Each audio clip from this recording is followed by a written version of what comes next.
A little bit of it's a pledge card, but it's not like that pledge card. This is how you want to serve, how you want to commit. You can check boxes, you can fill in things that aren't there, and it's optional. Of course, you put your name on it and turn it in, and that means we'll just get you connected to the things that you are interested in. So please consider that through the meeting, and we'll go go ahead and get started in just 1 minute.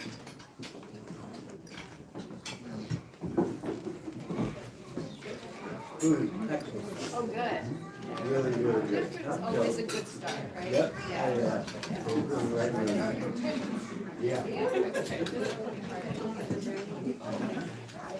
All right, to honor our time, we'll go ahead and officially open the 172nd annual meeting of All Saints Episcopal Church. Right? That's a lot of meetings. And to mark the opening of our meeting, Deacon Ann is going to offer us a prayer.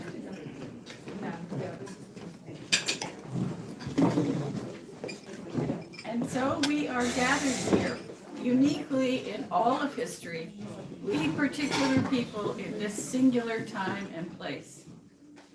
We ask that you accomplish your purposes among us, O God. Tune our hearts to the voice of your Spirit. Wake us to be present to you and to one another in these shared hours we are given. For it is you, Lord, who have so gathered us from our various places, and you alone who know our hearts and our needs. Let us prize these moments and care for one another deeply, for each of us and our relationships to one another are precious and fleeting. Amen. Amen.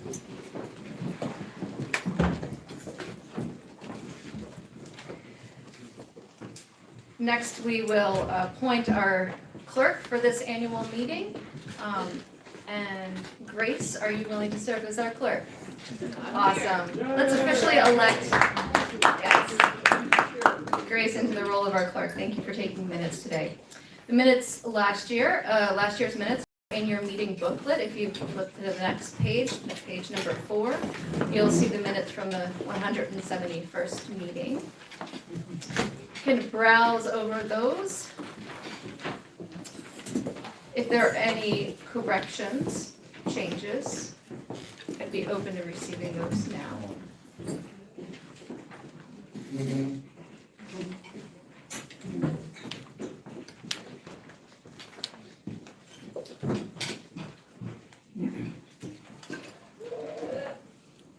I'm not hearing any. All in favor of approving the minutes as they have been submitted, you can say aye or raise your hand. Aye. Aye, or do both. Aye. All opposed? Okay, minutes are approved. Next, we are going to recognize our outgoing vestry and treasury members. Jeff, do you want to join me? So as mentioned in the sermon, the vestry sat down with our bylaws, and we're like, you know what, let's read them. Which we didn't read the election part. Jeff was correct in saying that the polls officially needed to be open for an hour. But I guess we're gonna go back to abiding by some and not others. But one of the things we started thinking about was terms, though. And we're like, maybe we should abide by this practice of having set terms for vestry members. And so today we have some special acknowledgement. Those who are continuing on, Jeff will name those folks, but also those who are going off of the vestry and who have served very long terms. So a little bit about the vestry. Just so you know, the vestry is like the board of the church. They support the mission of the church. By word and deed, they ensure effective organization, they do planning, they manage resources and finances. So we meet monthly and for your desires for this church. So Jeff, you want to Sure. acknowledge our current vestry members continuing and then our outgoing members. Absolutely. So I'm continuing on the vestry, bad break for everybody. Ginny's going to continue. Pam Borowick, Grace, and Elena Simon are all going to continue on the vestry. But we have some outgoing members. One of the things about All Saints that I truly love and I find remarkable is that this place attracts the best people. And so it really does. And so throughout my time at All Saints, which I think is probably north of 25 years at this point, I've met really some of the best people I've ever known here at All Saints. Some of them have moved on, and some of them I've just met a year or two ago. So it is a terrific place for that. And Audrey Graham, who passed, by the way, I think she was our oldest vestry member. I think she joined the vestry when she was around 95 for a few months, and then she didn't like the numbers. So then she decided to leave that. Okay, so on our outgoing members, the first one that we want to recognize is Toby. And there she is. Hi, Toby.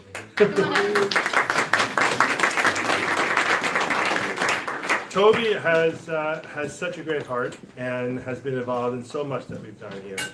And I know will continue to be involved in all the things we do. So, Toby, even though you're leaving the vestry, I know we'll drag you into doing everything that you normally do. I'll be here. Thank you so much, Toby, for your service. All right, next up is Ed Pierce. There he is. Ed has been our treasurer for 10 years. I think you started when we had the nursery, which was a full-time job. We had the preschool. Yeah, preschool. Yeah, which was a full-time job. Ed looks kind of gruff, but he's a marshmallow. He is really one of the best people I've ever met. If there's anything, Ed's willing to take the shirt off his back, the sweater in this case, and give it to anybody who needs it. And there's no more faithful, no more honest, just lovely person than I've ever met than Ed Pierce. Sometimes when I think about role models, I use Ed, although I can never really live up to his standards, but I do use him from time to time. You've been a great treasurer for 10 years, which is way too long. Don't worry, Julia, it won't be that long for you. We'll rotate people in. Thank you so much, Ed. You have a few words. Yes, I do. Of course. Please come up. Come up here.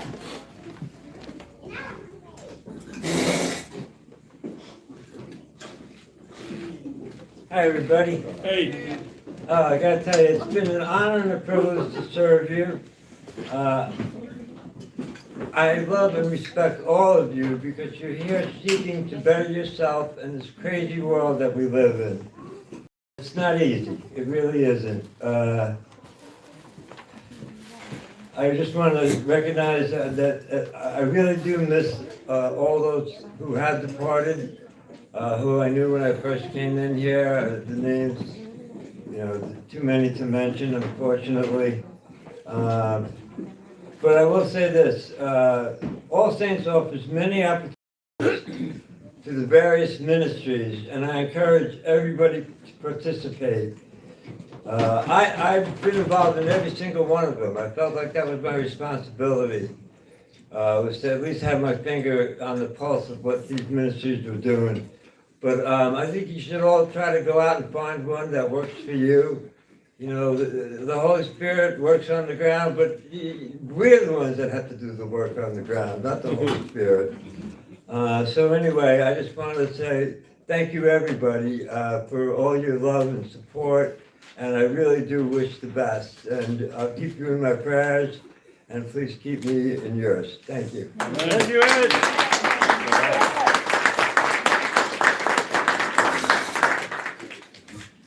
Last, but certainly not least, Mike Kavanaugh. I mean, when he started, was it 20 years you've been on the vestry? Something like that. Roughly.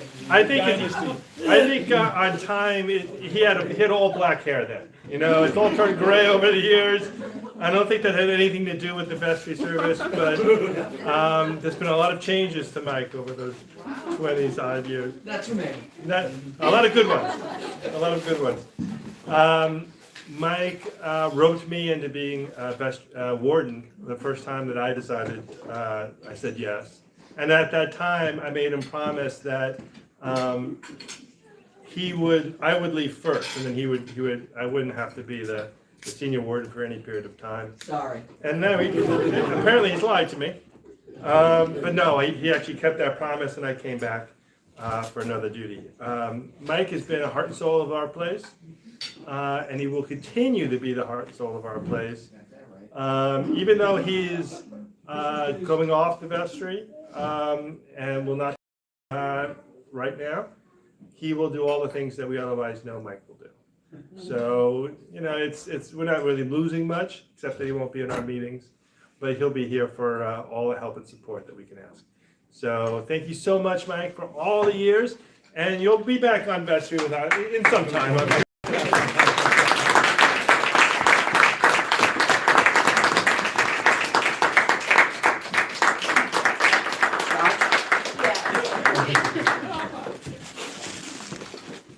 Hey, brother. You like my brother. I know.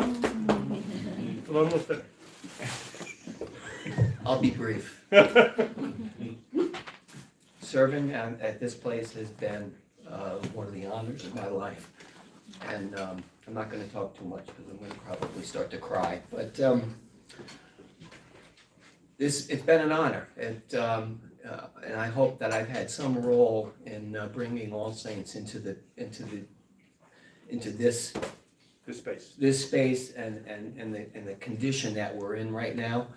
And I served with Jeff and Rose Anderson and countless others, and it's been an honor. And enjoy your day today, and I'm not going anywhere. Thank you.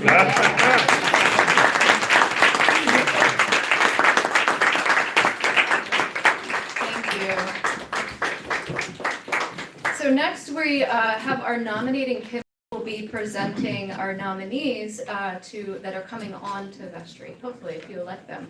So the vestry, our bylaws allow for up to 12 members. We're aiming to have 9 members this year. Vestry term is 3 years, and we're aiming to keep something like that. And that can be renewed once according to our bylaws. So I want to invite our nominating committee up to present our nominees.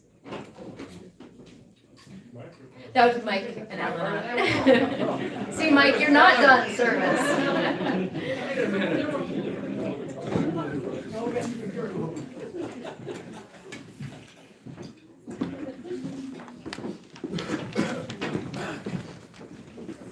So what are we doing?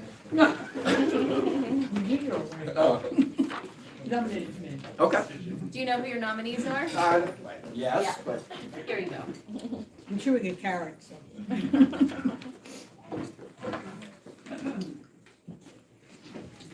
This is a great incoming group, really wonderful. yes, it certainly You do is. the first two. Okay, so Erin Amador is first. Very thankful that Erin decided to step up. Don Borho, again, very happy that he stepped up. And Fiona Matthew, who you were on the vestry. Under Father Tim, maybe. Under Father Tim, right? Welcome back. Thank you. Not for 20 years, right? No, not for 20 years, but we'll get there. And the last person is Jim Relier, who is away this weekend visiting his grandson in Vermont. But it's a very strong group, and we hope that it also reflects who we are, the whole community. And so it's a really great thing. It was a pleasure to do it. Thank you both. So today, in addition to electing these vestry members, we also elect a new warden. Big shoes to fill as Mike is going off. Jeff is continuing as a warden, and Ginny has offered and is willing, and we're very grateful that she is running. So consider her on the slate that we will soon entertain to accept. But first, I will open it up for any nominations from the floor.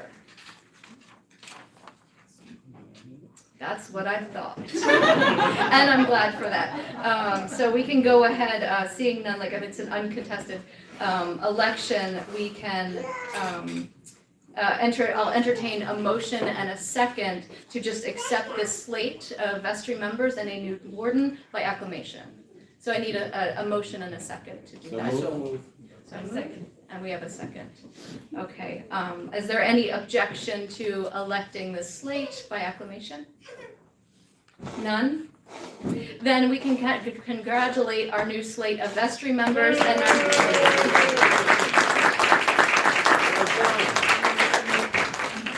So after the meeting, the new vestry will gather for 5 minutes. We will elect from among ourselves. We will, no, not even from among ourselves. Our treasurer has been in the past a member of the vestry. Now our treasurer will not be a member of the vestry, but from outside. So we will elect as a vestry. Julia Newman is going to be our new treasurer. Very grateful to have her. In addition to that, it hasn't been our practice, but it is good practice that we elect here as this body, from this body, a delegate to our diocesan convention. Now, this is the gathering that happens once a year. It's the primary decision-making body of the diocese. It's made up of clergy and elected lay delegates from each church. It meets once a year in November, and it adopts the diocesan budget and elects members to key governing bodies and considers resolutions, changes to the Constitution and canons. It's also a great opportunity to get to know one's diocese more, the ministries of that diocese. And so I am going to open up nominations for that. There's actually we would be electing a delegate and then an alternate, so that if that delegate could not attend. We have one nomination, Justin Toki is interested. Are there other nominations for either delegate, and we need an alternate?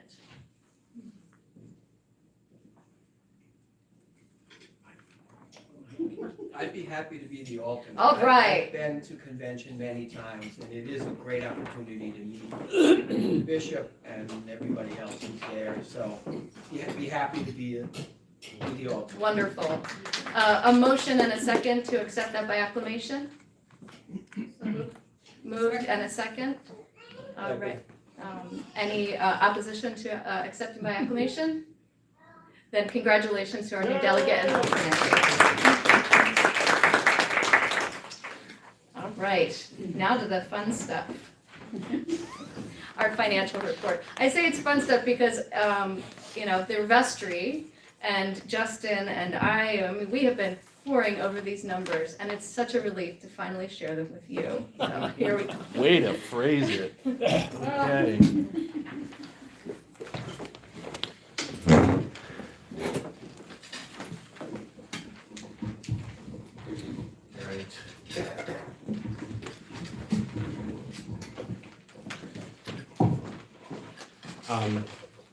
So how many of you have read the book already?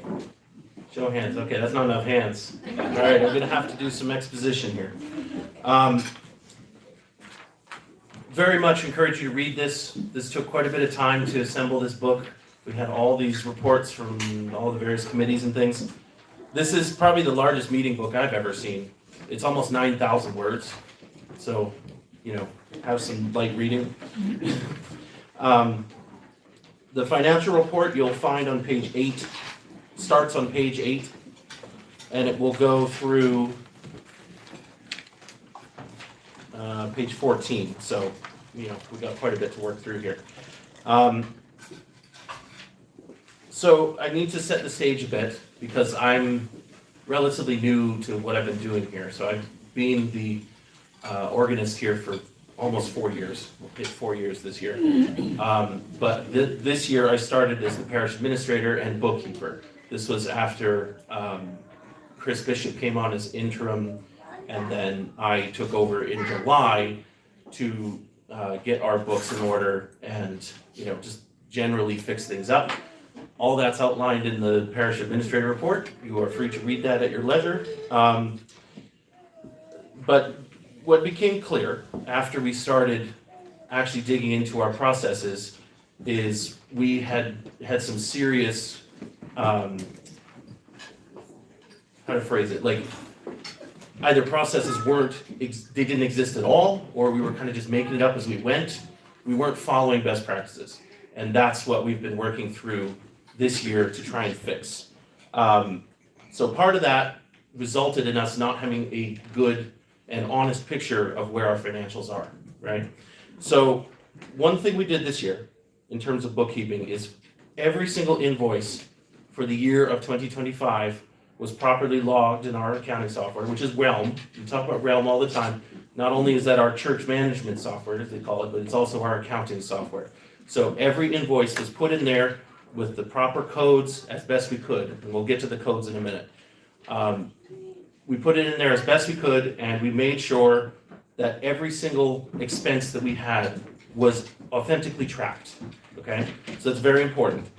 It was not perfect. You know, it's not possible to be exactly perfect because there's too much movement, especially in the very beginning of the year in December and January, that calendar changeover, because generally in December we have, hello, mister. This is my assistant. Generally, we have an absolutely huge amount of income in December. Understandably, it's Christmas time, right? Everyone's donating lots and lots of contributions. And then bills tend to spill over into January, and that's definitely what happened between 24 and 25. So there is some squishiness in those kind of months, and you know, we did the best we could, but we got our invoices and all of our expenses clear. So that's what you're gonna see in the charts, which start on the next page, right? The big giant Excel chart, that's the column that says actual 2025. The revenues also, we did some final sanity checks on that. They were really accurate this year as well. We were, I think, $800 off out of $357,000. So really good job this year on getting the books in order and what is real. What is the actual money going in and out? So that's that column, the actual 25. The budget 25 was the budget that was approved last year. And then the column after that is the new budget 2026, which we'll talk about that in a second. And then the change, this is the change between 25 and 26, the actual versus the new budget. That's the actual number and then the percentage change. Now, these are provided for convenience more than anything, just to give you a sense, you know, if you don't want to do the math on the top of your head. But keep aware that some of these percentage change in particulars are absurd because of the change of accounts. So I need to talk about this, the change of the chart of accounts. So in a budget, you have this chart, which has the code and the code name, which designates what the funding is attached to. Is it what kind of expense, what kind of revenue, whatever it is. And we had an old chart of accounts that had been used for many years. And it had a lot of holes in it, a lot of problems where things were kind of getting grouped together where they shouldn't be. So we've been working on revising that chart of accounts, and that was part of this budget process. So what I did with this Excel chart is put the 25 numbers in the new chart of accounts, so you have somewhat of an apples to apples comparison. Does that make sense? Yeah? So whenever there isn't a direct correlation between the old system and the new system, those are noted in the comments. Part of the confusion there is also that it's a learning process. We didn't know what some of the lines meant or what they were for. So sometimes you see very strange movements of funds that, you know, the reason is because we changed the chart of accounts. One of the examples, look at the very top there, you see pledges and contributions. Originally that was one line, pledges and contributions were all grouped together. Now they're split apart into two separate things. Pledges is the actual pledged revenue that come in through pledge cards and things like that, while contributions are not attached to actual pledges. So that's why those are split apart. Trying to think of a couple other examples. I mean, there's a lot of other examples where the in the expenses like the clergy stuff, the sexton, where especially in the Sunday school, that was a big one where we split out all the staff wages versus the just general fund. It was a general Sunday school. And then there was a lot of revisions in the buildings and grounds and the utilities. Now those are all grouped together, properly lined up. That was fun. One that I really need to point out, if you look on page 3 of that chart, so this is 5866 grounds and other. That line is being tossed entirely because all of those funds are being distributed in other places, especially on the lines immediately above it, pest control, landscaping, those were not split out before. So we didn't really have a good idea of what we were looking at. So anyway, if you have questions on any of that, find me and we can go through it together. Does that make sense? You all good? All right, let's keep going. So because of the way our bookkeeping was not up to snuff, it was difficult to see the financial health. And once we got a good picture, ultimately we ended up at a deficit this year. I think it was about 20 grand. If you check the actual number. 20 grand, $491. Now, 25 was a strange year because we had very unusual staffing where we had half a year was like a priest, but only half of a priest because it wasn't like full pension and all the extra accoutrement that come with a full-time priest. Staff changes. I came on in January of last year doing the social media, which costs more, right? Because then you're paying for an administrator and a social person. So there was some double paying there. That's why the administrator line, it's in here somewhere, is actually higher than the actual prescribed salary. How that happened because, calendars and staff transitions and things like that. And of course, the big thing that happened this year is the children's program grew like crazy. So we had to pay for a new director and more helpers. So that contributed to our expenses the expenses were actually down this year, which is weird when you think about all the extra stuff we're doing. But because of that extra not having a full-time priest, which is the largest expense in our church, our expenses were down. However, also, the revenues were down significantly by about 60 grand, right? That's contributions for the most part. That's where the shortfall was in contributions as opposed to rent, which was pretty much flat. We do have a financial audit in progress. So this is a normal situation when a new rector comes on. But we're working through that to get a better picture of what happened in 22 through 24. And that's just going to be a process we're going to have to go through over the next few months. There's a lot to go through. There's a lot that's just physical paper that has to be accounted for, and we'll work through that. The endowment funds, they were pretty much flat this year. We took out $12,000 in cash to cover operating expenses for that. The market's been, a bit up and down, but they are flat overall this year. You can see that on the balance sheet, which is page 14 in the booklet. We have 5 Vanguard investment accounts. They're flat about 90,000 total. Let's talk about the diocese, the situation with the diocese. So this is important.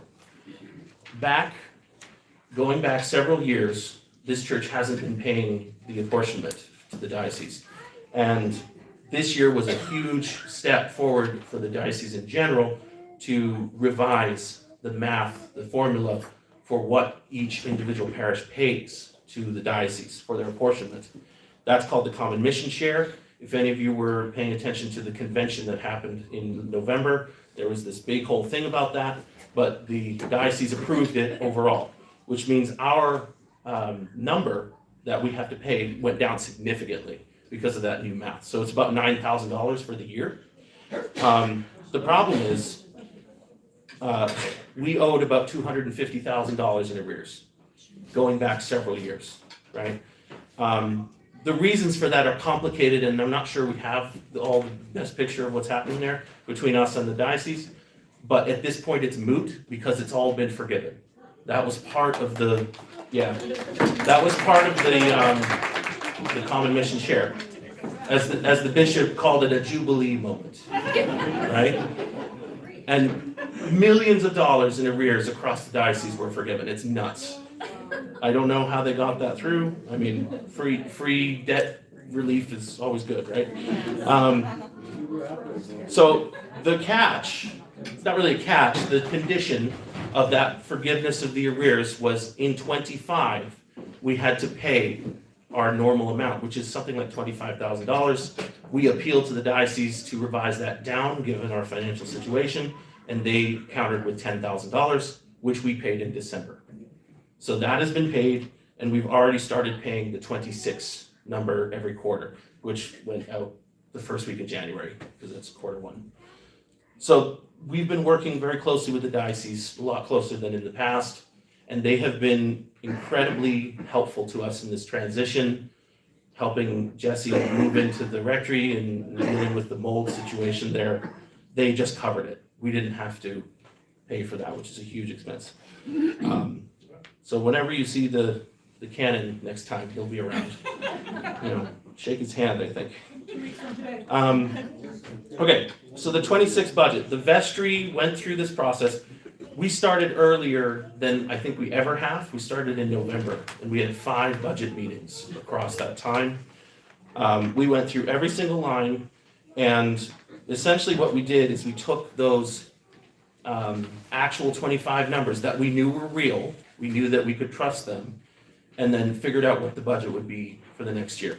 Some of that required some inference, some extrapolation, because we didn't have a full year, like the full amount for the priest, the clergy salary, the pension, all that. So, excuse me. So, there shouldn't be anything too surprising here. It's basically trying to match what our current situation is.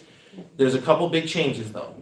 If you look under the revenue section, we're really upping the other fundraising and the event fundraising by $25,000 combined, right?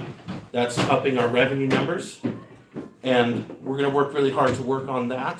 And then I just wanted to mention, because this is the largest expense under clergy, right? The total clergy, it's almost $160,000. That is comparable to Kevin's salary plus inflation, right? Inflation has really hit us, especially on the insurance side, pension, life insurance, all that stuff. So just don't be shocked, because that's really what's going on there.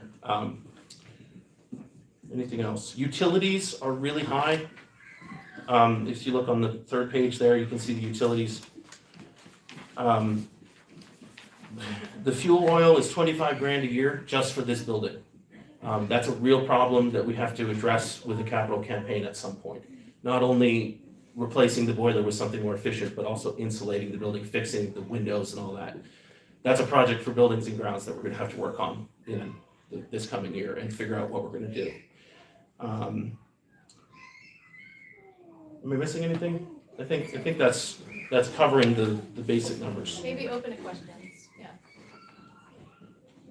Yeah, any questions? Yeah, The diocesan apportionment that you were talking about, what exactly do we get for that, out of curiosity? What is the question? Can you repeat the question? what do you get for the diocesan apportionment?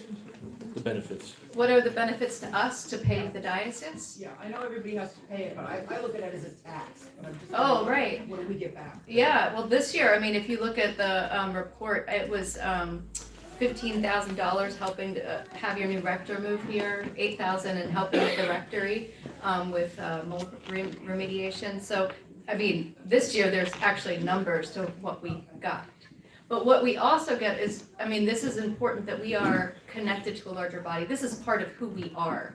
That we, this is our ecclesiology. That we have, we respect and we follow the authority of our bishop and want to have those structures in place because they ultimately are here to help if anything ever happened. And as Jenny said, like our local canon will be here in 2 weeks and is a resource to us. So that's part of what we get. Yeah. You want to say something about it? Yeah, sure. Yeah. I think also Justin referenced the audit, Go ahead and mic it, so it works. Oh, yeah, sorry about that. The diocese has also come forward to help out with the audit, and that's a significant expense to most nonprofits. It would be doing that audit on our own, would be incredibly expensive, so they're bringing resources there. And I think the other piece of it, I know Jesse referenced in this morning, the the bishop's letter about, message and who we are as a church, having our apportionment also allows for us to lie in a larger context in the country and the world, and that, for that matter, around messages that help us amplify the message of love that we want to be locally, and so they carry that forward. So I think that's an important part of what we support when we do the common mission share. So, Thank you. It's our franchise fee. Sorry about the troopers. Other questions? Any other questions? Yeah. Back there? I'm gonna take the liberty to go out of protocol a little bit here, because I think y'all need to know. Of course, I am Justin's dad, and what you're seeing here is an incredible amount of Justin's late night hours. He's referencing deeply his mom's administrative church history, and also her as a business professor. That's what's coming through in some of this. But more than that, what y'all don't know is the other life he has. He's one of the top music engravers on the planet, about top 50. While he's doing this, he's doing music engraving, which is writing music stuff for the New York Phil, Houston Symphony, and numbers of other contracts. So I see him on the computer till 2, 3 in the morning doing that. Then he's burying his mother in the midst of this, doing the Christmas shows, managing James with Tessa. I'm shocked he hasn't clapped yet. So. Good point. So much gratitude. Thank you.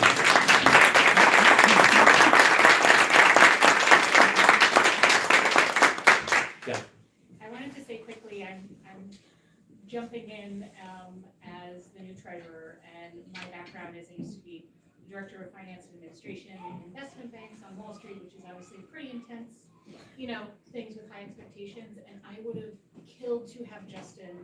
I have full confidence in the administrative staff here, and it's part of what's making me excited to jump into that role. So there's been a lot of work, and every organization, when there's changes, when there's staff changes, there's a lot of what I call financial archaeology to go through and figure out what's happened in systems and things like that, and it's hard work, but it's been done, and it's going to continue to be done, and I just feel very positive moving forward with the staff that's here. So Thank you. I was going to say on that note, Julia's going to help me greatly as a new treasurer and take a lot of the financial burden off of me, so I can go back to bookkeeping and just that, and not have to do all the extra. The other thing she did mention when we met with her is one of the things we're going to work on in the short term is to make a proper cash flow breakdown of what we're spending each month. And the reason, this is just good to do anyway, but I want to bring this up because in 25, we had, as far as I know for the first time, we had a major cash flow scare. Around August and September, we almost ran out of money, okay? The Wells Fargo bank account, which just handles all of the cash, we would have not been able to pay payroll. That's where we ended up. Fortunately, it didn't get to that. We just skirted under it, and then, more contributions came in, and we were okay. But, that was a wake-up call to all of us in leadership on we have to shore up the finances more generally. Excuse me, Justin, every year is that way. Pretty much. No, not that. That's good. Yeah, every year, I mean, that's kind of how we've operated. The Wells Fargo account goes down, and then we bring some money in from Vanguard, usually in the summer. There's some need for that, but it is scary and to be avoided if you can. Yes, and we have a policy for investment use. Right, so the vestry is did we approve it? No. Yeah, It's so on the the vestry is reviewing a written policy on how to handle the investment accounts and what is the annual percentage that we draw from them and all that stuff. There's a whole bunch of stuff to that. But that's very important to have that in writing so that we can follow it. It's just like with the bylaws, we have to actually follow the rules that we agree to. I think that's it. Can you think of anything else? Other Thanks. questions? Any other questions? I did have a question. Yeah. On the revenue side. Yeah. Tell me about contributions and how you arrived at the 100,000. Can you repeat the question? The question was how did we arrive at the contributions number? That's 4160. That's accurate to what we usually get that isn't pledged. Yeah. We have a few. It's several, but there's a lot of large money donors that don't actually pledge. They don't commit to with the pledge card and everything, but reliably they have been contributing every year. So that's where that number comes from. If you see the actual, it does match up. It splits it, split apart. Right, he's right. Mm-hmm. Any other questions? Good. Again, thank you, Justin. Thank you.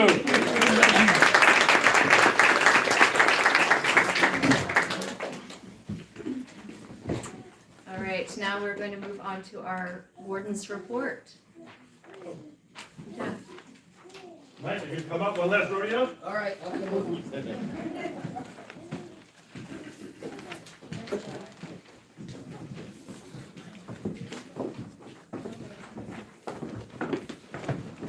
Well, the thing is, Jesse mentioned most of the things I wanted to talk about in her sermon. Thank you very much, Jesse. I think everyone probably appreciates that. But this last year was really, in my mind, a landmark year for All Saints Church. This is one of the best years I can remember. We started off at a point where we had no rector, no interim, and we ended up in 6 or 7 months of a search, which is record time for All Saints, and probably just about record time anywhere in the Episcopal diocese, to find Jessie. And I don't know if she found us or we found her, or maybe we got some help, which I'm sure we did. Yeah, there was an interim person who helped us. Yeah. But it really worked out terrifically, and we can't be any happier to have. I think Jessie is the right person at the right time for us, and we couldn't be any happier to have her here with us.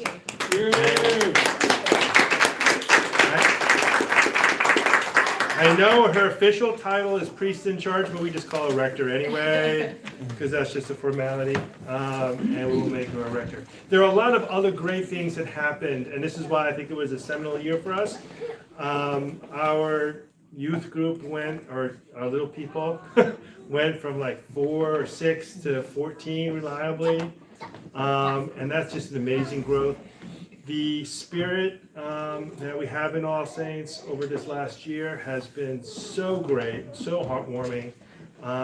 Virtually none of the asks that we've made in the way of donations for kids' toys or donations for food or any of the other things, this church steps up on all of it.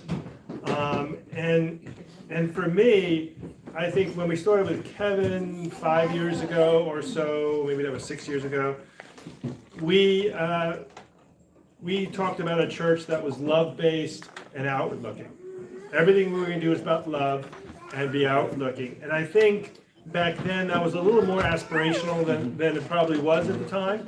That is absolutely our identity now. We are a love-based, outward-looking church, and that is absolutely terrific. And as I said, we've had some great people. All that said, we do have some challenges on the financial side. There's no doubt about it. We need to increase revenue. One of the reasons why revenue dropped off last year is that some of our older parishioners who had been maybe more established givers moved on one way or another. And that's fine. That's what happens in churches. And now we need to reinvent our way of raising revenue at this church. So it's time to be creative. And some of the things I want to point out, we do have a fundraising goal this year, and we'll brainstorm any idea that we can do to bring extra money in for that. Nights in, whatever it is, I think that would be great. We need to use the parish hall and the buildings a little bit better for revenue growth. So we have a line for $5,000 for rent and event, and we have little cards. This is a way that everybody can help. So this is a great space for events, parties, for kids. terrific for kids, as we all know, birthday parties. It's also great for adult events, reunions, birthdays, whatever it is, anniversaries. We have a full catering kitchen people can use. So we're going to ask that everybody contribute in this regard and send out the flyers that Justin made, talk to people, and get them in, because this will be a nice use of revenue and a way to build revenue for the church. There are other creative ideas that we have, which I think will work, and I'm hopeful that we'll beat the budget that we have, but we have to put some hard work to do it. One last thing I want to mention on the finances, and I know it looks a little scary. One of our givers has decided to give a matching campaign for us. So that's and they said they would match up to $75,000. So this is a one-time opportunity to really shore up our finances here at All Saints. So if we manage to raise 50, and then that's another 50 for the matching, that's 100 that goes to our endowments, 75 is 150. And the key to this, of course, is that whatever is given to shore up our finances is separate from pledging. So it's, this will be a separate line item, we'll account for it separately in Realm. And this is a terrific opportunity. And I know that we're all Episcopalians, and so being Episcopalians, we're not that great at going out and evangelizing. But I am super proud of this place, as I know everyone else is here. I'm going to ask people that aren't members of All Saints, that haven't been members of All Saints, that this is a great place, and that we do great things, and this is a great opportunity to invest in All Saints. So wherever you are in the spectrum of being able to do that, I know a lot of people ask for donations to their favorite charities. This is all our favorite charity here. So I think we can really shore up our finances in this year if we make that outreach and we go out and we do the best we can on that. There'll be more about this.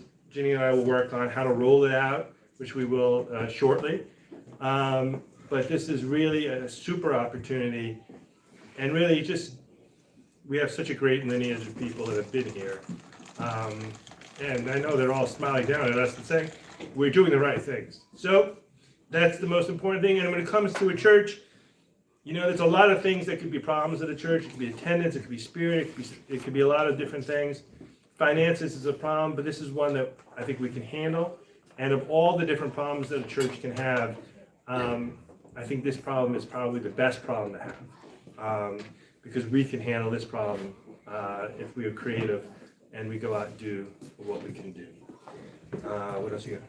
That's all I got. All I want to say is it's been a personal and a professional pleasure to be with you. Oh, thank you. Is that on video? I want to make sure, because there's not a lot of people who say that.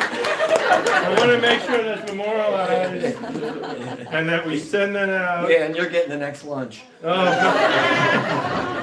I figure as much. Did I miss anything? All right, great. Thank you, Jeff. All right, so go out, take those cards and flyers out. If you have kids in nurseries and school and anywhere, just flood the zone with them. Because this is really great space. There's not a lot of great space in Westchester to use. We do competitive rates, and it will be a terrific use of our space going forward. All right, thank you. Thank you. Thank you. And much gratitude to both our wardens for all their work this year. A reminder, there's those reflection sheets on the table. Hopefully you've been jotting down some ideas and maybe looking at the inventory of how you want to engage here at All Saints.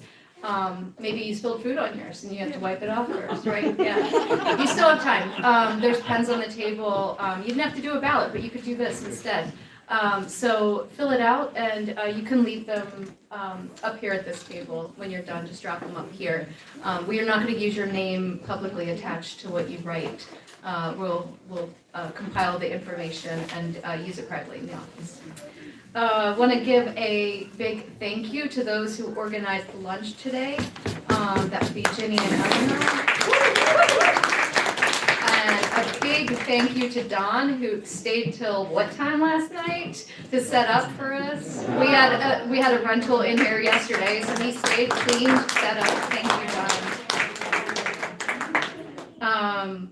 I think that's everything. Any other? One more thing. I'm sorry, one more thing, quick thing. So we are doing Parents' Night Out on Friday. We need volunteers for Parents' Night Out. I don't think we sent an email out yet on volunteers, probably not. But we need volunteers for Parents' Night Out. I know Sharon Mazzola will do it, I will do it, Don will do it. Hopefully we get, there's some regulars that do it, but it is really a terrific time to spend with the children of All Saints. I've gotten to know all of them. I love every single one of them. They are all terrific. We have a lot of fun. It's from 5:30 to 8 o'clock, not 8:30. Oh, you're extending to 9? No, 8.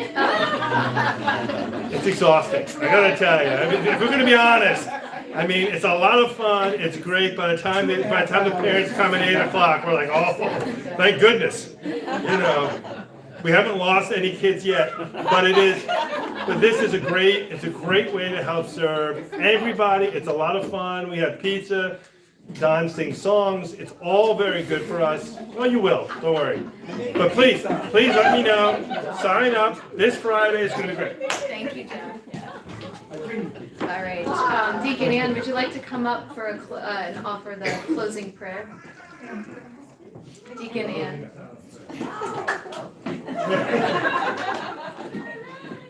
Thank you for all being here. Thank you, God, for giving us wisdom and the ability to exercise that wisdom and to continue to do good work in God's wonderful world.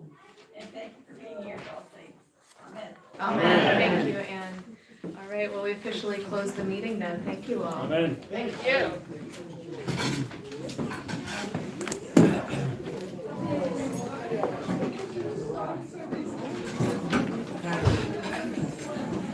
You done?